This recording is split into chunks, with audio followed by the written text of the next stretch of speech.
Oi, gente, tudo bom? Aqui é a Sara e hoje a gente vai falar sobre livros incômodos. Sabe aquele livro que tinha um personagem ali meio estranho ou alguma coisa acontecendo naquele livro que você ficou meio assim ressabiado, você ficou meio mas ao mesmo tempo você não conseguia parar de ler? É um livro estranho, mas você não sabe muito bem por quê. Eu vim aqui falar pra vocês sobre isso porque eu gosto muito de livro estranho. Se tivesse uma categoria, um gênero estranho, ia ser meu gênero favorito. Eu amo livro estranho, porque livro estranho me faz pensar, às vezes, sobre alguma coisa que eu nem imaginava que eu precisava pensar. E ai, acho que alguns dos melhores livros que eu já li na minha vida foram livros estranhos. Então, sabe? Eu sou apaixonada, eu sou apaixonada. Enfim, eu trouxe aqui alguns exemplos de livros estranhos e por que eles são estranhos. Sei lá, vai que eu acabo convencendo você a também gostar de livro estranho, de livro que incomoda. Então vamos lá.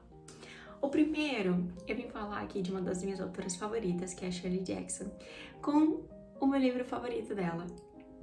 Eu acho que esse livro aqui foi uma ótima primeira experiência com Shirley Jackson. E por que ele é incômodo? O que tem nele que incomoda? Eu acho que, assim, a narrativa da Shirley Jackson, ela não só brinca com a realidade dos personagens, mas ela brinca com você e com a tua percepção sobre a história. Ela vai dando umas informações que você, a princípio, acha que entende sobre o que é o livro e até onde ele vai, mas daí você percebe que, na verdade, você não sabe de nada e que tem muita coisa por trás. E é muito legal. Eu acho que o legal, o que incomoda, o que pode incomodar, na verdade, aqui, é que esse livro, ele te faz questionar até que ponto o que tá acontecendo aqui é a realidade ou é um devaneio do personagem. E por que isso pode ser incômodo? Porque a narrativa fica bem estranha. A narrativa aqui às vezes fica bem confusa, fica estranha, você não sabe quem que tá falando com quem. Em determinados pontos aqui desse livro em especial, tinha diálogos que você não sabia quem tava falando com quem. E isso é extremamente, assim, confuso e incômodo, perturbador, mas ao mesmo tempo é extremamente, sei lá, faz tão parte do livro, faz tanto sentido aqui dentro, sabe? Que não poderia ser de outra forma. Uma autora que eu acho que tem assim uma maestria para escrever livros que incomodam, livros estranhos, sendo até que um dos livros dela se chama Amor Incômodo, é Helena Ferrante. Eu trouxe aqui dois exemplos de dois livros que eu acho que incomodaram de duas formas diferentes, mas eu acho que todo livro dela incomoda. Em algum momento você tá lendo o livro dela, você vai se sentir desconfortável, você vai se sentir meio... você vai pegar uma raiva do personagem ou uma raiva da situação, mas ao mesmo tempo você começa a repensar e acaba que leva muita coisa pra tua vida, sabe? Eu acho que aqui a principal coisa que você tem que entender sobre Helena Ferrante é que os personagens que ela escreve não são feitos pra te agradar. Todas as protagonistas dela, que eu li até agora, são protagonistas enfadonhas, são protagonistas, assim, que até certo ponto são completamente normais, são até meio chatas. Mas aí você começa a entrar no fluxo de pensamentos desses personagens e você vai começar a perceber que tem alguma coisa ali, sabe? Eu acho que, principalmente, os livros dela foram escritos pra lembrar o que é ser humano. Que na verdade é ser uma pessoa falha, é ser imperfeito. E todos os protagonistas, todos os personagens dela têm essa característica, né? Apesar diversas vezes, eu acho que principalmente nesses dois livros, ela querer deixar um personagem especial, tipo, perfeito, quer que aquele ali seja, nossa, o exemplo de perfeição, o exemplo de o que uma pessoa pode ser. Mesmo assim, esses personagens são imperfeitos, mesmo assim eles te incomodam. E o que que traz? O que que é esse incômodo? Eu acho que porque a gente acaba acompanhando o fluxo de pensamento deles, a gente acaba se tornando muito íntimo desses personagens. A gente acaba vendo muita coisa que, na verdade, você fica repensando assim, até que ponto eu deveria estar sabendo disso, sabe? Parece até que você tá, assim, quebrando as regras ao ouvir o que esses personagens têm pra dizer. Porque até certo ponto, assim, são pensamentos normais, são pensamentos que corroboram com a narrativa, mas tem aqui algumas vezes, algumas reflexões, algumas situações que você fica, cara, isso aqui é errado. Ou que ele toma uma decisão, assim, meio polêmica, fala alguma coisa, assim, que não é, assim, 100%. E eu acho que esse aqui é um ponto-chave, porque a gente vai começando a perceber que através das falhas desses personagens, a gente tem alguns pontos em comum. É fácil você conseguir, de certa medida, se identificar com algum personagem da Helena Ferrante. E ao mesmo tempo que isso é bem incômodo, porque a gente sabe quais são os defeitos de cada personagem ali. E a gente sabe ali onde que esse personagem tá errando. E querendo ou não, é incômodo a gente se identificar com a falha de alguém. Então, eu acho que Helena Ferrante, ela é uma mestra na hora de escrever livros com personagens que incomodam, porque na verdade ela tá escrevendo pessoas da vida real. E querendo ou não, quando a gente sabe mais sobre o íntimo de uma pessoa na vida real, é uma coisa assim bem incômoda. Perceber o quanto aquela pessoa na verdade é bem falha e bem imperfeita. Mas tem livros que eles são incômodos e às vezes eu sinto que são incômodos pra incomodar, sabe? O objetivo é incomodar.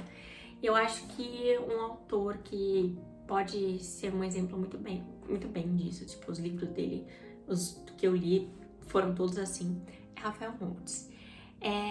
São livros que são criados pra te deixar assim desconfortáveis, porque eles têm cenas explícitas de violência, de, sabe? E daí é uma coisa assim, sempre é um bolo assim de neve que vai aumentando, sempre é uma coisa assim, piora, sempre piora.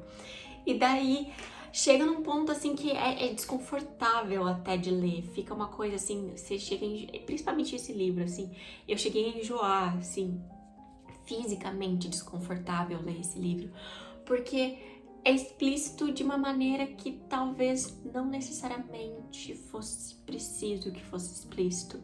É uma coisa assim, em alguns momentos até parece que é um incômodo que é feito gratuitamente. É um incômodo para causar desconforto e é o desconforto que talvez seja o sentimento chave do Rafael Montes. Porque não é pra você se identificar com a narrativa, não é pra você se identificar com o livro e não é pra você se identificar com os personagens. É pra você se sentir desconfortável.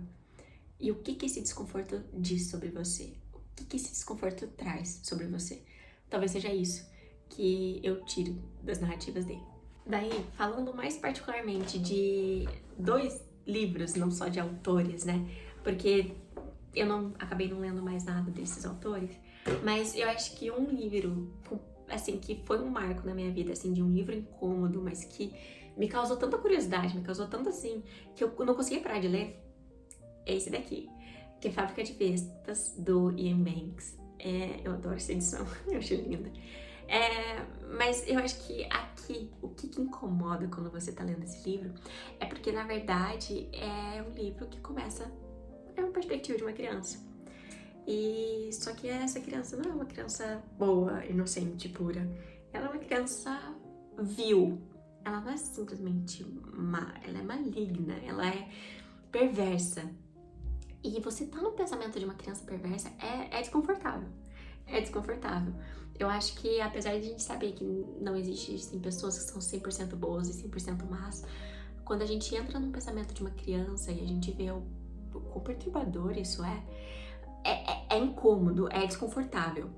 E eu acho que a partir do momento que esse livro vai seguindo, que as coisas vão ficando cada vez piores, que a gente vai vendo a profundidade, assim, da perversão que existe dentro de uma pessoa, principalmente uma criança tão pequena, a gente vai se incomodando cada vez mais. Mas eu acho que o principal aqui é que quando você acaba esse livro e você sabe o que aconteceu no final, e você pensa tudo que aconteceu no livro, eu acho que isso é o que mais incomoda. Eu acho que essa reflexão que você tem no final. E é uma coisa assim que me fez pensar muito sobre os livros assim, que eu leio, a forma como eu consumo literatura e os livros que eu costumo ler. Porque até que ponto alguma coisa é justificável, sabe? Até que ponto algum comportamento de personagem precisa acontecer. Por fim, o último livro, eu acho que esse livro aqui, ele foi um achado. Eu nem lembro por que eu comprei esse livro, porque na época que eu comprei não tinha nada a ver com o meu gosto literário. Eu acho que é porque eu vi alguma coisa falando que parecia Stephen King ou alguma indicação desse nível, por isso que eu peguei. Mas eu sei que esse livro aqui eu li durante a faculdade e assim, foi um ponto-chave na Sara da faculdade, sabe? Foi um livro assim que eu lia e eu ficava assim, em choque, que é Enclausurado, do Ian McEwan. Caso vocês não conheçam esse livro, ele é contado a partir da perspectiva de um feto. A gente vê o narrador desse livro aqui, é um bebê que tá na barriga da mãe. E ele vai contando pra gente que ele descobriu que a mãe tá traindo o pai com o seu irmão, e o irmão do pai, tá? E que eles estão planejando matar o pai. E a gente vai vendo aqui, assim, muitos pensamentos e muitas reflexões que esse feto tem. E é assim, eu acho que o que incomoda é que é um feto que tem, assim, umas sacadas, assim, filosóficas, assim, ele tem umas falas, assim, extremamente eruditas. Ele fala sobre guerra, ele fala sobre, sabe, tipo, a profundidade do pensamento humano, sobre até que ponto o ser humano pode ser corrompido. É umas coisas assim, tipo, um feto, sabe? E a partir do momento que você ultrapassa essa estranheza do narrador, é um livro incômodo, porque você tá vendo que alguma coisa ali não vai dar certo, que alguma coisa ali vai acontecer que não vai ser bom. E, sabe, isso só vai piorando, assim, esse sentimento de desconforto, essa agonia. Ao mesmo tempo que esse feto, ele tem, assim, umas frases, umas sacadas, assim, bem, né? Tipo, uma pessoa adulta, muitas pessoas adultas não teriam uma sacada que nem essa. Ele também é extremamente infantil e bebê, sabe? Tem uma parte que eu revi pra gravar esse vídeo, né? Porque faz muito tempo que eu li esse livro. E eu acho que já tá na hora até de uma releitura. Mas tem uma parte aqui que eu tava revendo e que eu achei sensacional. Que é uma fala assim, que ele tá assim, ai, falando mal da mãe, que como assim ela tá querendo trair o pai? Meu Deus, ela quer, sei lá o que, é oportunista. Não, mas espera, mas eu amo minha mãe. Nossa, não, mas se ela tá fazendo isso é por um motivo muito bom. Porque, não, meu pai que tá errado. Sabe, tipo, ao mesmo tempo que ele pega e critica a mãe dele, ele coloca também a mãe dele como esse objeto de afeto incondicional. E assim, para uma psicóloga, psicanalista, isso daqui, ó, sério, é o supra-sumo, sabe? Eu ainda quero fazer um vídeo relacionando mais literatura com psicologia, principalmente psicanálise. Eu ainda não sei muito bem como eu vou fazer isso. Se vocês tiverem até alguma sugestão, coloquem aqui embaixo. Mas esse livro aqui, ó, é sensacional justamente por isso. Eu acho que a melhor parte dele é porque ele incomoda. E a partir do momento que você entende que ele é assim, e que ele vai contra todas as regras que a gente pensa sobre, né, relações familiares, sobre desenvolvimento, ele faz muito sentido. E é muito legal. Eu com certeza tenho vários outros livros aqui que me incomodaram de uma forma ou de outra. Mas eu acho que esses aqui em particular foram, assim, simbólicos pra isso, sabe? Eles trouxeram muita coisa aqui que me trouxeram essa percepção de que um livro ele incomoda e às vezes é bom que ele incomode. É isso, gente. Se você já leu algum desses livros, coloque aqui embaixo o que vocês acharam. Se vocês tiverem outras dicas de livros que incomodam, livros estranhos, assim, livros que são meio desconfortáveis de ler, também pode deixar aqui embaixo. Eu quero fazer mais vídeos sobre isso, talvez explorando um pouco mais o que me atrai nisso, mas é algo para um futuro incerto. Muito obrigada por terem assistido esse vídeo. Não se esqueçam de deixar o like, caso você não seja inscrito, por favor, se inscreva. E a gente se fala no próximo vídeo. Tchau, tchau!